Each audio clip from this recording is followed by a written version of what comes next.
Hey, it's PMR. I hope you're cool because it's hot outside. So I thought it'd be a good time to do a video on a subject that I never really talk about too much and equipment I use all the time, which is the flash.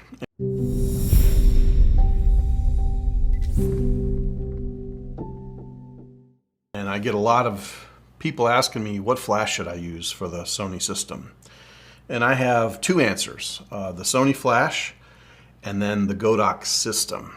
So if you're just looking for a speed light, it's really hard to find something that's this small, lightweight, compact. They did a great job with this flash in terms of making it really, really small and form-fitting to the camera. As you can see, this is the A7C Mark II, which is what I use all the time, with the new 24 to 50G on it, and it really looks appropriate. Everything about this setup is pretty cool because it just, it's the right size. Everything is about right. The flash bounces, it goes in all these different directions, just like any modern flash does. But I wanted to mention one thing that's really important, and that is that when you use a Sony flash, as opposed to any aftermarket flash, it's extremely important to get the menus set in the first place. So let's take a look at this. When you get the flash out of the box, the camera out of the box, you go do wireless flash, which is on the pink exposure menu. Once you get there, you click on wireless flash, sorry about the blinky lights, and then you go to wireless flash on. Now once it's on, the Sony camera, once you've turned that on, the Sony camera is going to communicate pretty flawlessly with the flash on top of the camera. The problem for me is I literally maybe once every 4 years put a flash on the hot shoe and shoot with it, maybe less. It's just not something I do. What I do though is I take the flash off the camera and I put it into this Godox rig, which I really like. And I'll put a note in the comments below about what this is, where you can buy it, and all that kind of stuff. This thing works great. So it's like a little vise, and it holds the flash in there. But here's the problem. The Sony flash is too small for this, so there's a really simple answer. And what you do is you roll this up, and you put the head in sideways. And this actually puts the center of the light more in the center of the light bank that you're using anyway. So this is a really good way to do it. It's also much easier to see the flash, the back of the flash, when it's turned on. You can see it better than when it's on the top of the stand and it's in this orientation. Now, yeah, you could twist the flash. You can do that. But this works great. So I probably wouldn't have it that far back. I would push it forward more so it's in there. But so this is a great system. So this is a really nice. If you want to stay Sony and just be uniquely Sony, you can use this in conjunction with something called the FAWRC1M, which is this little trigger guy. Now this system, I'll move the camera out of the way here so you can kind of see everything better.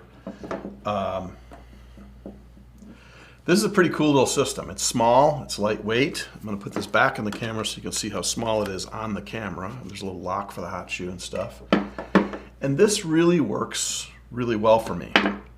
So if I'm doing a really small job, maybe a PR assignment, or if I know I'm going to be bouncing off the ceiling, this is a great way to work. But I really don't ever use the flash on the camera. It's always off the camera because, people pay me as a professional because I'm a pro.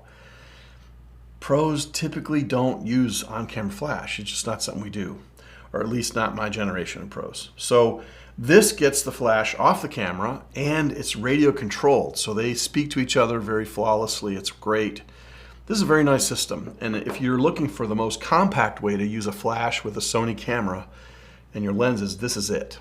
So the caveat is, this is pretty expensive. The trigger combined with the flash, it's not cheap. It's worth it. You get really good quality made stuff, and it is going to work flawlessly with your Sony camera. But it's expensive. So there's an alternative, and this alternative is what I use more often. So for right now, I'm going to take this stuff away, and I'm going to talk about the other flash that I use. So this is the A7C2 again with a 24-50, and it has the, I'll turn this on so you can see the cool display. It's kind of neat because it's in color and stuff. This display flips back and forth. It's an extremely easy to use system where you have groups and you have channels, and that's it. It's super, super easy to use. And this particular trigger, which is called the FJX3-S, S for Sony, obviously. This trigger is really, really well made, and it works great with the flash. Now, the problem is, if you're going to use this or any other system like Godox or whatever, you're going to have to turn off that wireless flash feature, which doesn't make sense. You know you're going to use a wireless flash, so you think you'd have to turn it on. But in order for it to work in the camera, you're going to have to go back to that same menu in the exposure pink area, and you're going to have to turn wireless flash off. And then this will work with whatever system you have. Okay, so once you've turned the flash off, the wireless flash off feature, then this is going to work. And so when you take a picture with the trigger, it's going to trigger whatever flash you have connected. Now, the beautiful thing about the system I'm going to move this over here so I can introduce this flash. This is the FJ80 Mark II. It's a wonderful flash. It's got this big, huge, massive color readout. It's super easy to read in low light. I love, working on weddings and stuff like that with this. This is really great. This is like when all the lights are off and you have to bounce off the ceiling, or maybe you do have to use direct flash. But even, I got to tell you, even when you're going to use direct flash, it's not direct for me because I'm going to still use this on the camera and I'm going to hold this in my hand if I have to. But I really avoid that at all possible chances. So anyway, the FJ80 Mark II is really, really great. And notice there's an S after it too, because it's Sony specific. It has a Sony hot shoe. There's no more little intermediator thing that, there's a plastic thing that used to break a lot in this system. So they actually made it proper to Sony now, which I very much appreciate.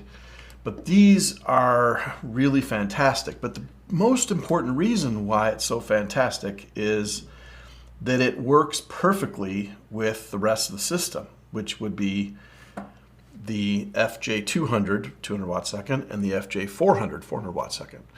And by the way, the FJ400 is a little bit of a misnomer because the model number does not depict the power of the flash, not even close. So this is more powerful than an AD600 Pro from Godox, even though it says 400 after. Check me out. You can try it. If you're at B&H sometime, you can fire them both up and get a light meter going, and you'll see what I'm talking about. But anyway, so the power of the Westcott system is that if I'm using the Sony setup, this is all I've got. I mean, I can add multiple flashes if I want to, but this little holder is only going to hold a couple at a time. So really, you've got a max of probably 2 flash units. But when you're on a job and you're, say, on a corporate gig and you're going to roll around with a cart for 3 days straight, shooting portraits of people, environmental portraits of them at work or whatever, you're going to want to have a whole variety of things. You don't need this much power to shoot in an office. This is totally appropriate. And by the way, this does put out more power than the Sony flash, the 46. But this system is competitive. Like even just if you went with this flash and the trigger, this is way less money than the Sony setup. So I want to be honest and up front, like if you're pinching pennies, this is the way to go, because this is going to get you a very powerful flash that'll output more than the Sony, the little 46 RM, but it's going to be really good. It is practical to have both systems if you really can justify it. And I'm a Sony artisan, so I can justify it. But for most people, the Westcott FJ80 Mark II-S is going to be the way to go. But I can't say enough about how really awesome it is. This flash ends up getting used on big photo shoots with maybe even 6, 8, or 10 of these things in use. But I can put this inside of like a microwave and light up the inside of a microwave or the inside of a stove on an interior shoot. It doesn't take up a lot of room, and it's going to have the same signal with the radio as everything else. So I really love the Westcott system for that purpose. But both setups, using the proper Sony flash, and by the way, this is a HVL 46RM. You got to be careful because there's a 45 that does not communicate with this trigger. So you have to have, it has to say RM radio, I don't know, radio modular or whatever it is.